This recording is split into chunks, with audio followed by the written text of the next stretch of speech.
Kin Live, magazine proche du Kinois. Kin Live, la vie à Kin. Tozalaka na sengo ya kopesa bino bansango mikolo nyonso na magazine Kin Live boyi malamba papa mama bansango na mukuse yango yo bofungwa mi vendredi 20 juin 2025 ya sommet Matei Plan for Africa pe Global Gateway na Rome.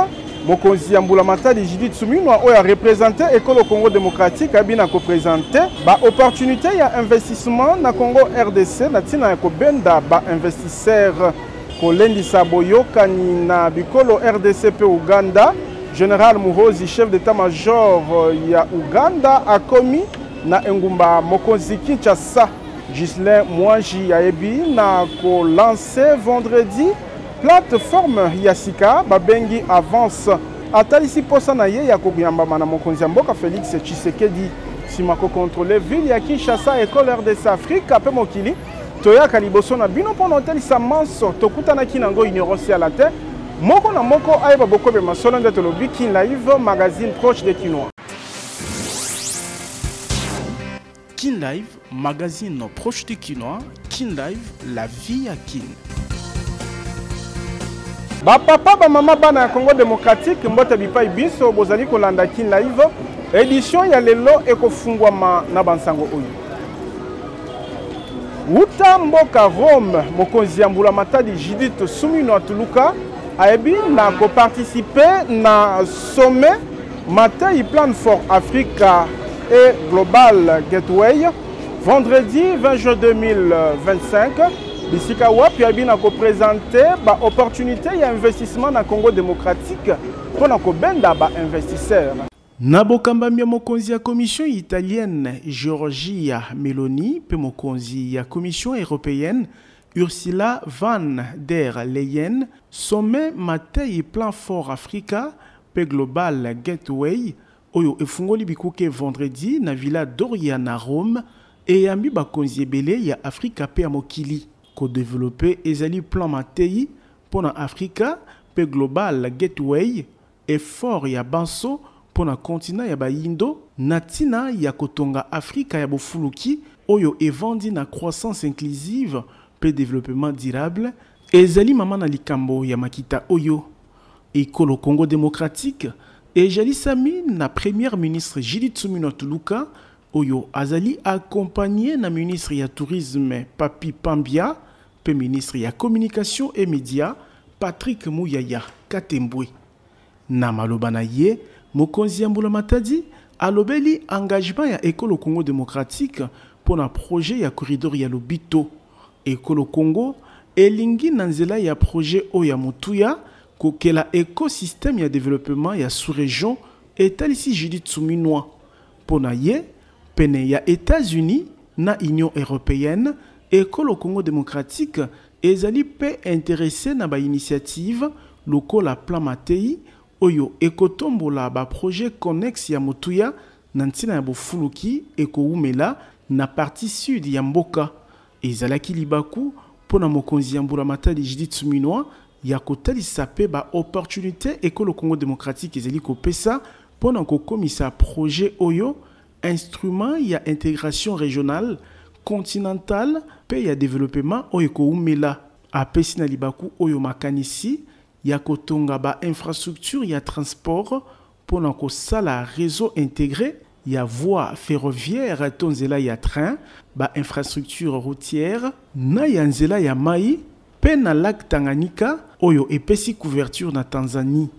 Mokonzi Yambula Matadi École Congo démocratique Judith Suminwa atalisaki ete mboka na ye ezali pene ya ko collaborer na ba initiative nyonso tolobi Tiboko Yoka. Yambo ya kozwa mpe popo akende mboka Rome Mokonzi Yambula Matadi Judith Suminwa Tuluka ayambaki na ndako na ye ya mosala secrétaire ya conférence internationale ya région ya Grand Lac na kombo ya Yao Samuel Motindami ya Siergel ayaki kopesa na Judith Suminwa Tuluka rapport ya misala ya bobongisi 9e sommet ya Siergel ekolengela mana École Congo démocratique na juillet 2025.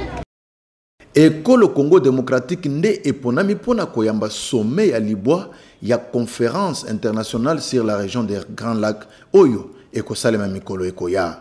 Talatina premier ministre ya Ekolo Congo démocratique Judith Soumino Tuluka ayambaki mokolo ya jeudi 19 juin 2025 Joao Samuel Kaolo oyo apesaki ye rapport final ya ba travaux préparatoires ya liangani oyo monene ya bikolo ya bitima oyo ekosalema awana kati ya Ekolo Congo démocratique. Na lisungi ya Didier Manzenga Mukanzo, ministre ya intégration régionale ya Ekolo Congo démocratique, kalaka ya CIRGL atalisi ete ba travaux préparatoires eleki malamu penza na boyokani na bakambi topembula matari ya Ekolo Congo démocratique. Nangambo na ye premier ministre ya Ekolo Congo démocratique Judith Soumino Tuluka akobaki na koloba ete CIRGL asepeli na komona ete gouvernement ya Ekolo Congo démocratique bazali na posa ya kosunga milulu oyo elekabo elongobani. Pona Didier Manzenga Mukanzo, ministre ya intégration régionale, rapport oyo ekomaki na maboko ya mokonzi ya Ekolo Félix Antoine Tshisekedi na kati na yango mambi ya motuya ezali lokola oyo etali exploitation illicite ya minere na kati ya Ekolo Congo démocratique mpe moyibi oyo ezali kosalema mikolo nyonso. Boyeba ete CIRGL azali kosunga Ekolo Congo démocratique na mobembo oyo ya kosilisa bitumba na munyele ekolo mpe telemela mingi penza oyo etali moyibi ya nkita Ekolo Congo démocratique oyo ezali kosalema butu mpe moyi atako na bikolo ya libanda. Na maloba na ye premier ministre ya Ekolo Congo démocratique asepelaki mingi na rapport oyo bapesaki ye nde atalisi na kalaka ya CIRGL ete Ekolo Congo démocratique na mbula matari na yango bazali kaka na sima ya CIRGL pona kosunga makanisi oyo ya malamu baye nango oyo ezali koluka kimia eyingela libela awana kati ya Ekolo Congo démocratique.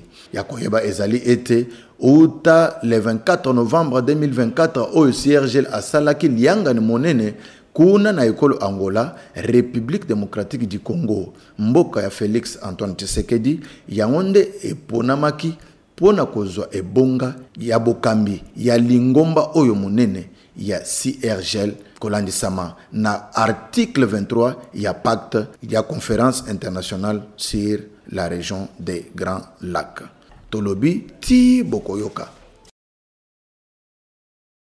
Kolendisa boyoka ni kati na Ekolo Congo démocratique pe Uganda ezali ntina ya mobembo ya chef d'état-major ya armée ougandaise Général Muhozi na Kinshasa na bokomi na ye asengeli koyambama na mokonzi Ekolo Félix Antoine Tshisekedi Chilombo. Ekolo Uganda ezali moko ya bikolo oyo ekabola mindelo na République démocratique du Congo. Mpe boyokani ezali na lisungi ya ba FARDC na mapinga ya IPF kaka pona kobengana batomboki na mindelo ya Ekolo Congo démocratique. Talatina Général Muhozi, chef d'état-major ya Ekolo Uganda, akomaki mokolo ya lelo vendredi 20 juin 2025 awa na enguma mokonzi Kinshasa kaka pona ba échange ya makasi na mokonzi mboka Félix Antoine Tshisekedi na oyo etali poursuite ya chasse ya ba djihadiste ya Soudan awa na kati ya Ekolo Congo démocratique. Na mabele ya RDC, Général Muhozi atalisi motuya ya Alliance FARDC UPDF liboso ya ba attaque ya ba djihadiste. Boyokani o ya Uganda na RDC ezali na tina ya kozongisa kimia bisika binso bayimboka bazali kobika malamu te mingi penza na ba province ya munyele ya Ekolo Congo démocratique.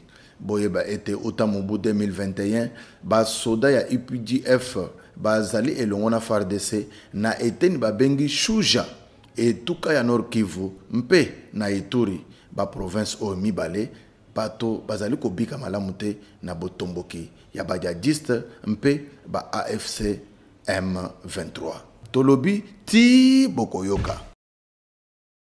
Na présidence mokonzi mboka Félix Tshisekedi Chilombo aibaki na koyamba moyangele tuka ya Sud Kivu Jean-Jacques Purusi oyo na bobimina ye lianga na mokonzi mboka abengi population ya etuka na ye na résistance pambate ba frontière pe ba territoire occupé na banguna nyonso Ekolo Congo démocratique ezo zongela yango. Situation sécuritaire, économique et politique ezalaki na mozindo ya masolo na libaku ya boyambami ya moyangeli tuka Sud Kivu na mokonzi ya mboka Félix Tshisekedi jeudi na cité ya Union africaine. Na koyoka professeur Jean-Jacques Purusi na bokasi ya mapinga ya ekolo pe diplomatie agissante ya mokonzi ya mboka Félix Tshisekedi bitumba na est ekolo Congo démocratique ekosila. On a essayé de discuter sur l'évolution du front, de la ligne de front. On a sur les conditions de vie et de travail de nos forces de défense et de sécurité. On a vu que les mesures que le président de la République a prises par rapport à la situation sécuritaire sont salutaires. Nos forces de défense et de sécurité se comportent très bien avec l'appui de nos jeunes patriotes, notamment les Ouazalais, dont nous sommes très contents. Lui avons fait le point par rapport à ça. C'est aussi un message pour dire que la guerre est bientôt derrière nous. Le président de la République déploie une diplomatie offensive, nous le voyons tous, et que bientôt il y aura la signature de l'accord de paix entre le Rwanda et la République démocratique du Congo. Moyangeli tuka Sud Kivu abengi na libaku oyo population na ye ya kokoba na résistance pambate tokozongela ba frontière ba territoire pe intégrité à mabele ekolo Congo démocratique. Donc il n'y a aucune souffrance qui n'a pas de fin. Même le déluge a eu la fin. Et aujourd'hui, la guerre mondiale a eu aussi la fin. Je tenais à dire au Sud Kivusien, au Nord Kivusien, que le président de la République, Félix Antoine Tshisekedi Tshilombo, qui a amélioré les conditions de vie et de travail de nos forces de défense et de sécurité, a décidé que assez c'est assez. Et donc, grâce à la diplomatie offensive, grâce à l'amélioration des conditions de vie et de travail de nos éléments armés, de nos forces, eh bien, la guerre est derrière nous. Tolobi, Tibokoyoka. Maître Ghislain Mwangi a lancé vendredi 20 juin 2025 plateforme ya Sika na Kombo ya Avance.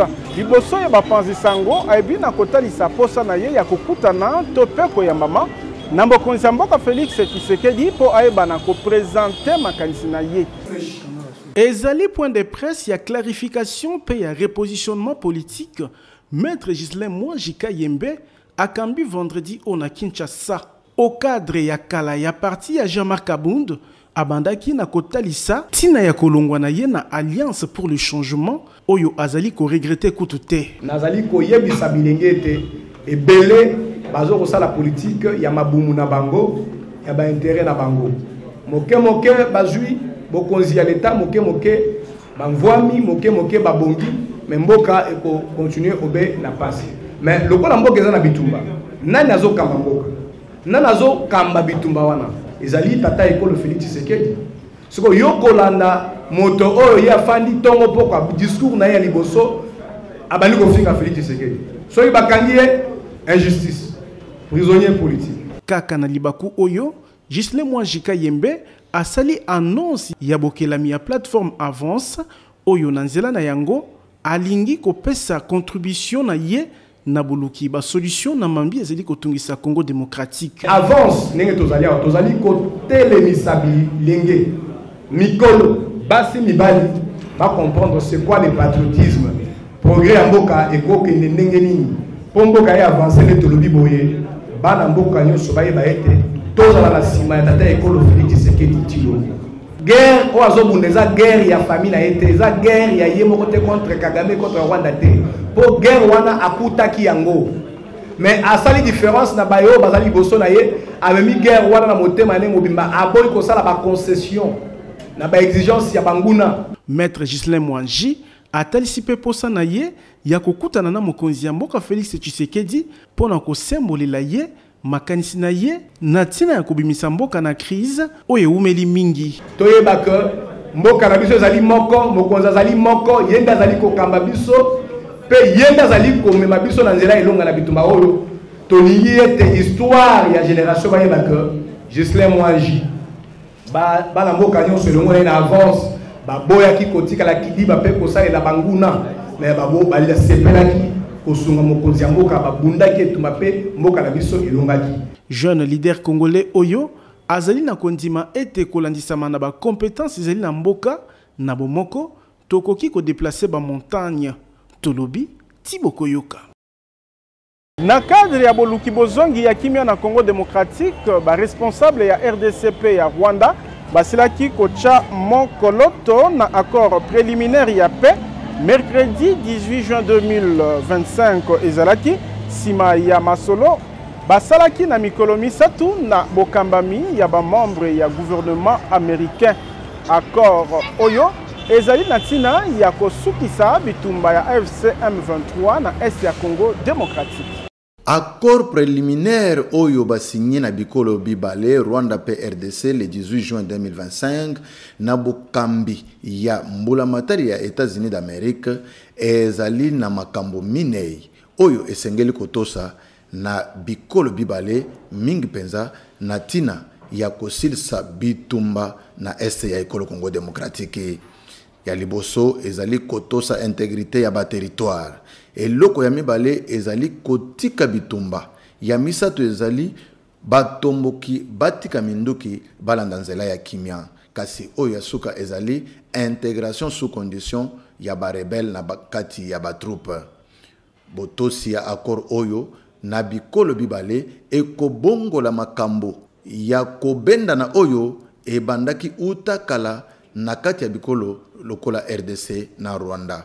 Mituna ezali ya koyeba soki batomboki ya AFC M23 oyo bazwaka lisungi ya Rwanda bakoki kotosa yango. Kasi soki batosi yango ekopesa kimia na kati mpe relation ekotombo na kati ya bikolo bibale. Boyeba ete signature officielle ya accord oyo ekosalema le 27 juin 2025 na réunion monene oyo ekozangisa ba ministre ya ba affaires étrangères ya Rwanda na RDC kaka na supervision ya ba responsable ya ekolo États-Unis. Tolobi ti bokoyoka.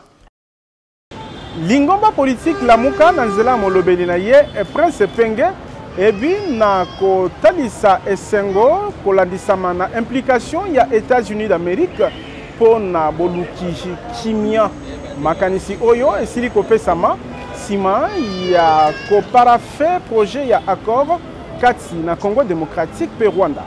La coalition d'opposition Lamuka apprécie à sa juste valeur l'implication, l'engagement du gouvernement américain à aider le Congo à mettre fin à la crise qui déchire ses enfants et son territoire depuis 3 décennies. L'accord des principes tel que signé aux États-Unis dans sa phase préliminaire contient des faiblesses, mais aussi des points forts.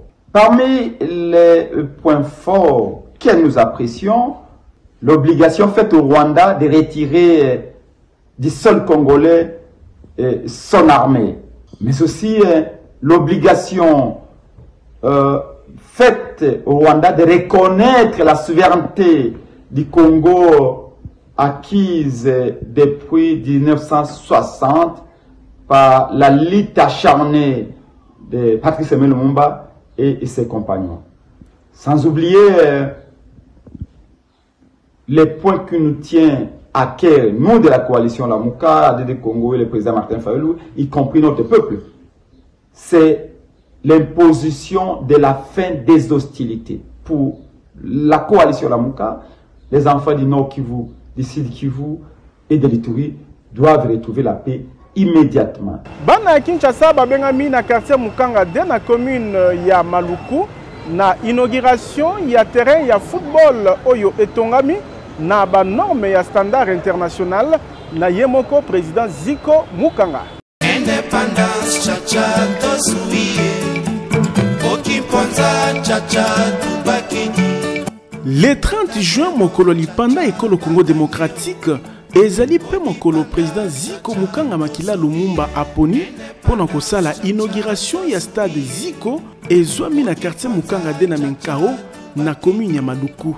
Annonce o esalemaki na libaku ya visite guidée mokonzi ya ANUPTNC aibaki na kolengela jeudi pona ko présenter na ba congolais ba services sociaux na ye pona développement ya mboka na koyoka président Ziko Mukanga mokolo yango match ya kafukafu ekobetama Katina ASV Club ya basi pe équipe na ye ya bilenge basi. Bana Kinshasa ba Congolais ba Kinois nyonso. Boye ba ete le 30 juin oyo ekozala événement président Sika koti na masolo ya bal. To bengisi ba Congolais ba Kinois nyonso ba kokana koya baya ko visiter ba mona inauguration ya stade Ziko Mukanga. Bakonzi pe bartiti ya ndenge na ndenge bakozala. Talantina président Ziko Mukanga alaki kotia plus de 50 bus pour nous komema bato ya ofele. Totie 52 bus et komema bato aller-retour. Mutuno so alinga komona quartier Mukanga. Yaka le 30 juin wana na quartier Tua na Masina na croisement ya avenue Congo na boulevard Lumumba. Bisi aller-retour ekozala ofele président Ziko na kati na ba action na ye. Définition véritable et développement social na Congo démocratique. Ziko Mukanga a bengi Kinshasa mobimba ya koya ko découvrir terrain ya ndembo kakate kasi mapango oyo ezali kopesama à moitié prix bilanga 500 hectares mokoka pe maziba ya mbisi tolobi tiboko yoka.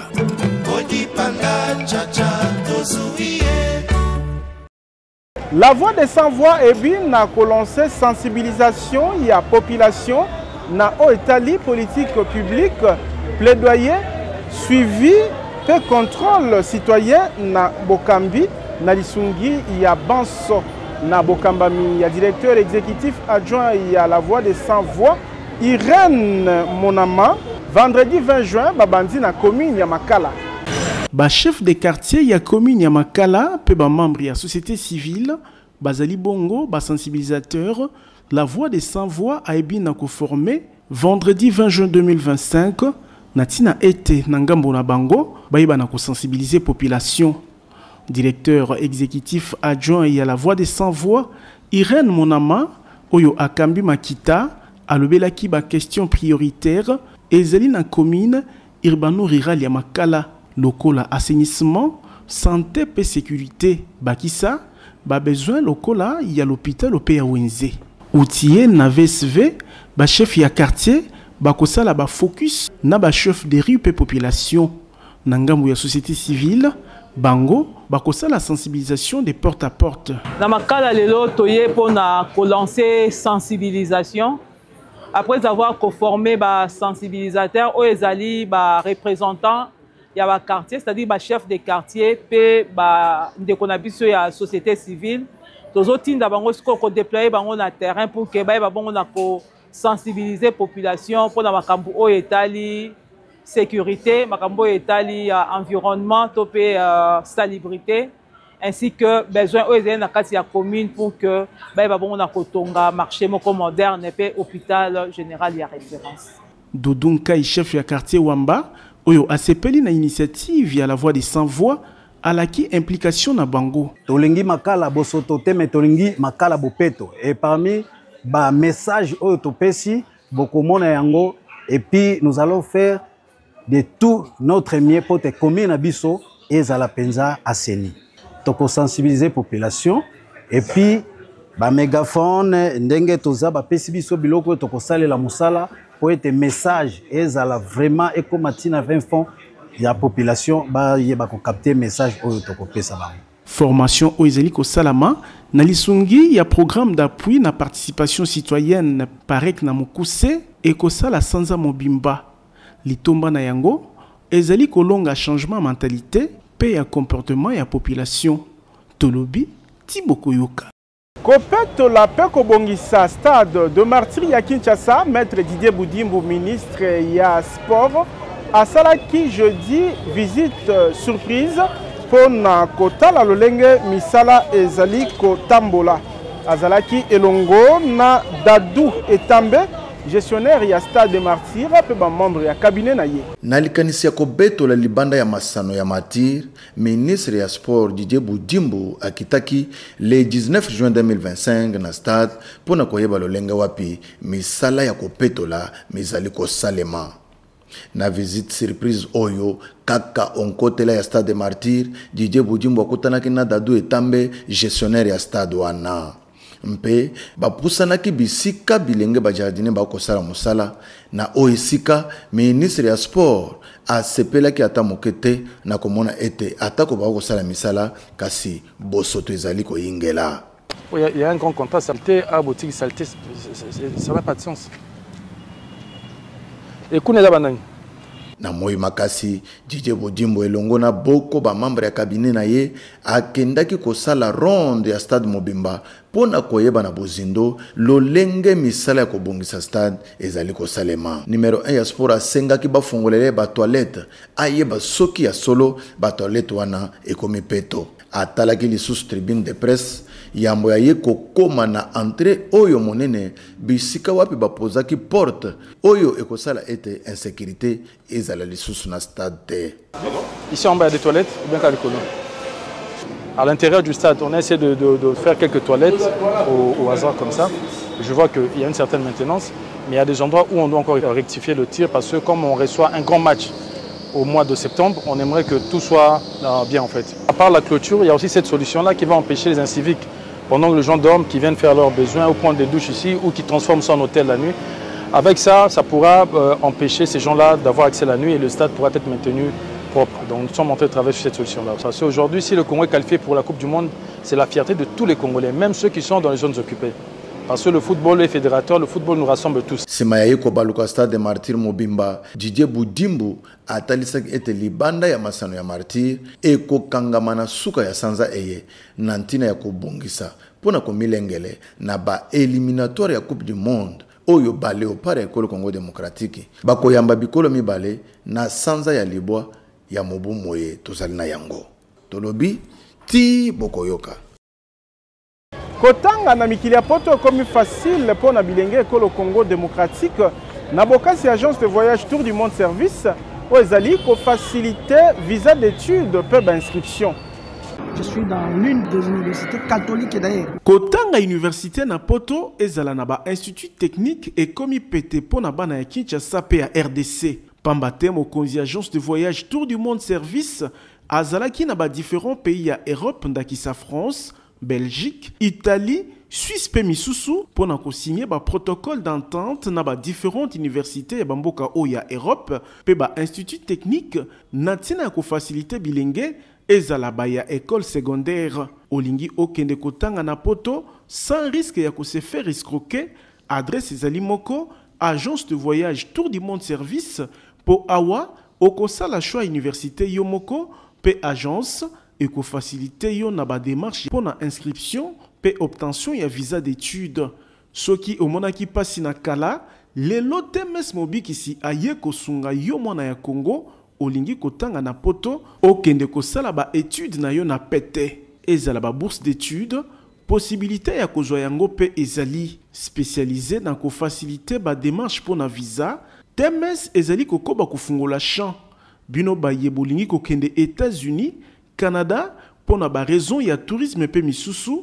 L'agence la plus crédible Temes ezali kokoba na mosala ya kosunga ba congolais. Tozali na numéro 5151 ya balabala Kasavubu, quartier Matonge 1 na commune ya Kalamu. Temes mobiki si pona ba démarche ya voyage na Kinshasa. Tolobi Tiboko Yoka. Kin Live, magazine proche du Kinois. Kin Live, la vie à Kin. Comment kolo lopango na $1500 ya pambaka soko futa be $500 mususu kolanda muke muke soki po lingo koma patron ba bus ya sika 00 km ezali kopesa mana nyongo na président Ziko Mukanga. Bolingo ya Congo pe ba congolais ndezali ko caractériser ba action sociale pe philanthropique ya président Ziko Mukanga makila Lumumba o alingi ko mona lisusu locataire pe mobola te na Kinshasa. Koko makolo lopango ezali lisusu lixité pour président Ziko Mukanga a soldé lopango ya 20/20 na $1500 oyo kuto kofuta $500 ya pamba mususu ekolanda moke moke tala ba kinois pe ba congolais o batimba na ba quartier Mukanga 1 na commune ya Ntele pe quartier Mukanga 2 na Menkao na commune ya Maluku pona kopona lopango na ye grâce ya opération koma kolo lopango awa kotonga ndako ezali na facilité pour nyonso eza sur place ba dépôt ya ciment ba dépôt ya mabaya ya ba barre de fer ya ba tol pe ba forage pona kozwa mai ezala ba groupe électrogène ya mbiji pona kosunga misala na bino etambola na lombangu nil par ailleurs na quartier Mukanga de paysage ezali awa lokola kaka na Ottawa na Canada mopepe kitoko. Mokonzi ya bawewa nyonso ya RDC amemeli bino opération comme patron babus Mercedes Force ya sika 00 km ezali kopesama na $30,000 ya pamba kasi okofuta be $10,000 mususu kolanda moke moto ya 2 pneus na $1,300 avance $400 moto ya 3 pneus na $4,500 ya pamba avance $2,000 ozwi moto na yo mususu kofuta moke bongo pona ko améliorer social ya population Ziko Mukanga Makila Lumumba asali 300 hectares ya bilanga pe ebele ya maziba ya mbisi pona kolesa peuple congolais poisson Ziko Mukanga na moins cher olingi o bénéficier na ba avantage nyonso oyo président ya ANIPTNC apesi bino adresse ezali moko numéro 42 ya avenue Victoire na deuxième niveau ya galerie infra quartier Kauka na commune ya Kalamu Tolobi Tiboko Yoka. Kin Live, magazine proche du Kinois. Kin Live, la vie à Kin. Awande Kin Live, suki tozalaki na sengo ko présenter bino ango na kombo ya équipe technique pe rédactionnelle to tondi bino botondi kasi tika to tombela mbotama elamu na Delice Mbumbudi o azali ko souffler na buju moko de plus na bomo ina ye magazine Kin Live penga email to tombeli mbotama elamu Delice Mbumbudi ndoi ya Mama Deli botikala na kimia sima ya kamera ezalaki Gindo Mbele assisté na welcome Ngimbi mopanzi sango na Sembe Diji. Kin Live, magazine proche du Kinois. Kin Live, la vie à Kin.